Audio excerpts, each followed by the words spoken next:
Hello everyone, welcome back to History Bus. In this video, we'll discuss how to approach the December UGC NET 2025 examination.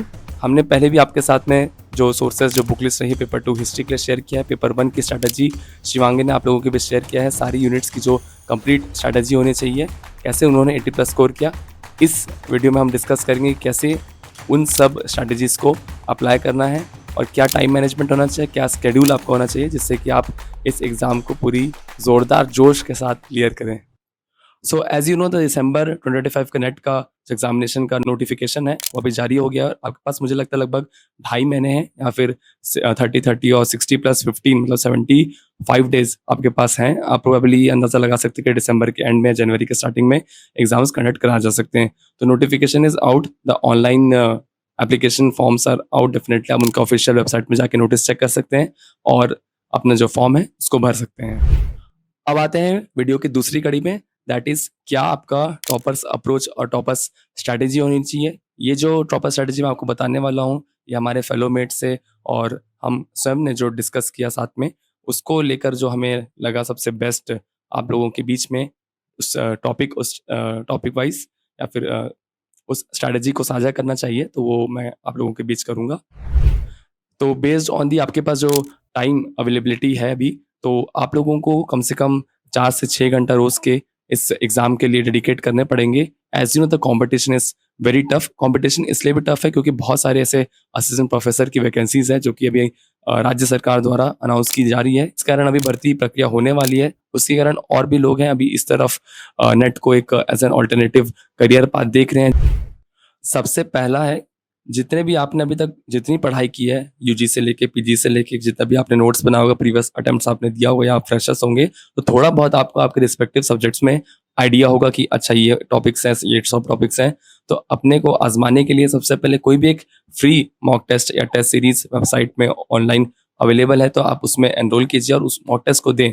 उस mock test को देने के बाद आपको जो result मिलेगा तब आप सदमे में आएंगे, तब आपको लगेगा कि यार मैं कितना पानी में हूँ करके। तब आपको आपके स्ट्रेंथ एंड वीकनेसेस पता चलेगा, क्योंकि इतना कम टाइम है तो कम टाइम में आपको कौन से टॉपिक्स को प्रायोरिटाइज करना है, कौन से मेरे वीक टॉपिक्स हैं जिसको मुझे ज़्यादा टाइम डेडिकेट करना है, उससे आपको अंदाज़ा लगेगा। उसी के अकॉर्डिंगली आप अपना टाइम टेबल बनाइए, अपना टाइम मैनेजमेंट करिए। अब नेक्स्ट कड़ी में आते हैं कि उस 4 से 6 घंटा में हम ऐसा क्या करें। सबसे पहला है टाइम मैनेजमेंट। जैसे आप पेपर 1 और पेपर 2 के लिए प्रिपेयर कर रहे हैं, एज़ यू नो जो नेट एग्जामिनेशन है दैट इज़ ऑब्जेक्टिव बेस्ड और एमसीक्यू बेस्ड। तो जितना ज़्यादा आप एमसीक्यू पैटर्न में तैयारी करेंगे और थ्योरी से हट के जितना ज़्यादा आप ऑब्जेक्टिव लगाएंगे, उतना ज़्यादा आपको जो रिजल्ट रहेगा वो आपके फेवर में रहेगा। तो मेरा सबसे पहला जो आपके लिए स्टेप है या गाइड आप बोल सकते हैं, that is solving the MCQs और ऑब्जेक्टिव टाइप क्वेश्चंस। बहुत सारे ऐसे मार्केट्स में ऑब्जेक्टिव टाइप क्वेश्चंस अवेलेबल हैं, 1500, 1200 या 2000 एमसीक्यूज के। तो ज़रूर अपने अपने रिस्पेक्टिव सब्जेक्ट्स के उस एमसीक्यू के जो कंपाइलेशन है उसको आप मार्केट से खरीदिए और उसको सब्जेक्ट है उसके अंदर में जो टॉपिक वाइज और सब टॉपिक वाइज उसे सॉल्व कीजिए। एमसीक्यूज और ऑब्जेक्टिव टाइप क्वेश्चंस को सॉल्व करने से आपका जो माइंड है वो एक एग्जाम ओरिएंटेड अप्रोच में चले जाता है। कैसे आपको ऑप्शंस को देख के उसे एलिमिनेट करना है, कहाँ कहाँ 50-50 में पड़ रहा है, कैसे एक सटीक तुक्का लगाना है। ये चीज़ का जो आपका प्रिपरेशन रहेगा वो ज़्यादा से ज़्यादा एमसीक्यूज और ऑब्जेक्टिव क्वेश्चन सॉल्व करने में तैयार हो जाएगा। अब नेक्स्ट आर आता है, उसमें आपको क्या करना चाहिए। नेक्स्ट आर में डेफिनेटली रोज़ आप भले ही 10 क्वेश्चंस रहें या 20 क्वेश्चंस रहें, आप प्रीवियस ईयर क्वेश्चंस ज़रूर देखें। प्रीवियस ईयर क्वेश्चंस से जो प्रीवियस ईयर टॉपिक्स और मोस्ट रिपीटेड टॉपिक्स पूछे गए हैं उस पे आप ध्यान अपना केंद्रित करें। उसमें देखिए कि कौन कौन सा पूछ रहा है, कौन कौन सा नहीं पूछ रहा है, कौन सा ज़्यादा वेटेज है, कौन सा कम वेटेज है। उसके अकॉर्डिंग आप अपने सब्जेक्ट्स को, टॉपिक्स को प्रायोरिटाइज कीजिए और उसी की तहत ही तैयारी कीजिए। बहुत सारे प्रीवियस ईयर क्वेश्चंस के एनालिसिस और कंपाइलेशंस मार्केट में अवेलेबल है, तो डेफिनेटली अपने रिस्पेक्टिव सब्जेक्ट्स के अकॉर्डिंग उसे आप ऑर्डर कीजिए। अगर आपको उसका पीडीएफ मिल जा रहा है और हमारे टेलीग्राम चैनल आप ज्वाइन कर सकते हैं, वहाँ पे मैं आप रिक्वेस्ट कीजिए कि कौन सा आपको ज़रूरत है। अगर वो ऑनलाइन अवेलेबल तो ज़रूर हम उस चैनल में आपके लिए सेंड कर देंगे और आप उसमें से अपनी तैयारी कंटिन्यू कर रख सकते हैं। अब इसी के तीसरे कड़ी में आता है join test series. Test series या मॉक टेस्ट बहुत ज़रूरी है आपके लिए। आपका जो माइंड है उसको एग्ज़ाम ओरिएंटेड अप्रोच रखने के लिए और एग्ज़ाम ओरिएंटेड प्रिपेयर करने के लिए डेफिनेटली जो भी मार्केट में आपके लिए मॉक टेस्ट या टेस्ट सीरीज़ फ्री में या पेड अवेलेबल है, जैसे कि टेस्ट बुक एक है, बहुत अच्छे उसमें टेस्ट सीरीज़ रहते हैं, उसको आप जॉइन कर सकते हैं। डेफ़िनेटली उससे वहाँ पे आपको फ़ायदा मिलेगा, आप उसकी तैयारी कीजिए और क्या आपके सही हो रहे हैं, क्या गलत हो रहे हैं, क्या आपके स्ट्रेंथ है, क्या वीकनेसेस हैं, उसको आपको पता चलेंगे किस टॉपिक में मुझे ज़्यादा ध्यान देना है, ज़्यादा उसको प्रिपेयर करना है और कौन-सा टॉपिक मुझे आता है, मुझे छोड़ना है, ये सब का आपको जानकारी मिलेगा। अब इस कड़ी के चौथे स्ट्रैटेजी में आते हैं, जो कि बहुत ज़रूरी है।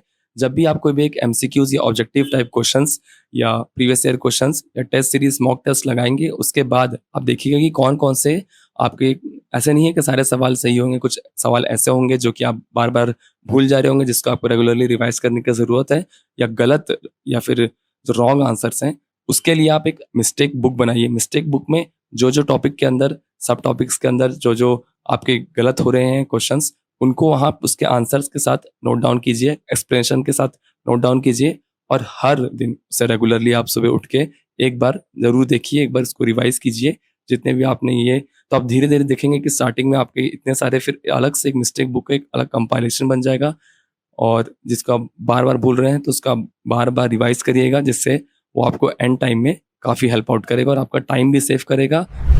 अब आते हैं शेड्यूल के ऊपर कि आपका क्या शेड्यूल होना चाहिए for preparing for the December 2025 cycle. जैसे मैंने आपको बताया, मिनिमम 4 to 6 आवर्स आपको रोज डेडिकेट ही करना पड़ेंगे, as per the competition is growing due to the increase amount of vacancies coming from the respective state governments. इसलिए सबसे पहला आप सुबह जो बताया 1 घंटा मिस्टेक बुक को रिवाइज कर सकते हैं। उसके बाद कोई भी एक आप टेस्ट सीरीज ज्वाइन कीजिए, मॉक टेस्ट ज्वाइन कीजिए और उसे आप लगाइए। उसके बाद उसका आप आधा घंटा बैठ के एनालिसिस कीजिए, क्या आपके जो गलत है उससे आपका मिस्टेक बुक है वो भी रेगुलरली अपडेट होता जाएगा।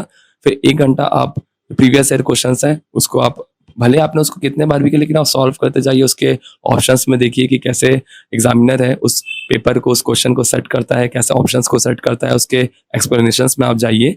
उसके बाद जो 2 घंटा आपके पास रहेंगे, आप पेपर 1 का जो है सिलेबस है, पेपर 1 का 10 यूनिट्स का, पेपर 1 की बहुत तगड़ी स्ट्रैटेजी हमारी जो कलीग है शिवांगी ने बताया है, पूरा डिटेल में आपको एक्सप्लेन किया। ज़रूर आप उस वीडियो को नीचे दिए गए लिंक में या डिस्क्रिप्शन में आप उसे देखिएगा और एकदम डिटेल में उसे समझाया गया है कि कैसे पेपर 1 के लिए आप तैयारी कर सकते हैं। She herself has scored around 82 marks and definitely she will help you out with this paper 1 strategy. Paper 2 के लिए भी बुक लिस्ट जो है, जो अपडेटेड बुक लिस्ट है, पहले अब पुराने जो हो गए एंशिएंट मिडीवल के, हम लोग आर.एस. शर्मा, सतीश चंद्रा और स्पेक्ट्रम पढ़ते थे, इससे क्वेश्चंस आना कम हो गए हैं। फ्रीक्वेंसी ऑफ क्वेश्चंस जो दूसरे सोर्सेस में शिफ्ट हो गए हैं, तो उसकी भी स्ट्रैटेजी, उसकी बुक लिस्ट और सोर्सेस अंकुश द्वारा दिया गया है। आप ज़रूर उस वीडियो को भी, उस लिंक में जाइए और चेक कीजिए कि क्या आपको वहाँ से सीखने को मिल सकता है और टाइम मैनेजमेंट और स्ट्रैटेजी के लिए कैसे उसे अप्लाई करना है। आप इस वीडियो में बने रहिए। लास्ट में मैं यही कहना चाहूँगा कि आपको अगर और भी कोई समस्या है, कोई भी दुविधा है, तो डेफिनेटली हमारे टेलीग्राम चैनल पे आप मैसेज कीजिए। कोई भी रिस्पेक्टिव सब्जेक्ट को, ऐसा ज़रूरी नहीं कि हिस्ट्री की हो, और भी हमारे बहुत सारे टच में हैं दूसरे स्कॉलर्स, दूसरे सब्जेक्ट्स के स्कॉलर्स, तो definitely will reach out to you and all the best for the examination. कोशिश कीजिए इस बार नेट क्लियर करने का, ताकि अभी जो रिस्पेक्टिव वैकेंसीज आने वाली है 2026 में, बहुत सारे स्टेट गवर्नमेंट्स के असिस्टेंट प्रोफेसर के लिए, आने वाले वीडियो में भी हम बताएंगे आपको कि कैसे आप असिस्टेंट प्रोफेसर के जॉब के लिए, पोस्ट के लिए, वैकेंसीज के लिए अप्लाई कर सकते हैं, क्या एलिजिबिलिटी क्राइटेरिया रहती है या फिर क्या उनका रिक्रूटमेंट प्रोसेस रहता है in central and state universities. So stay tune, all the best, जय हिंद।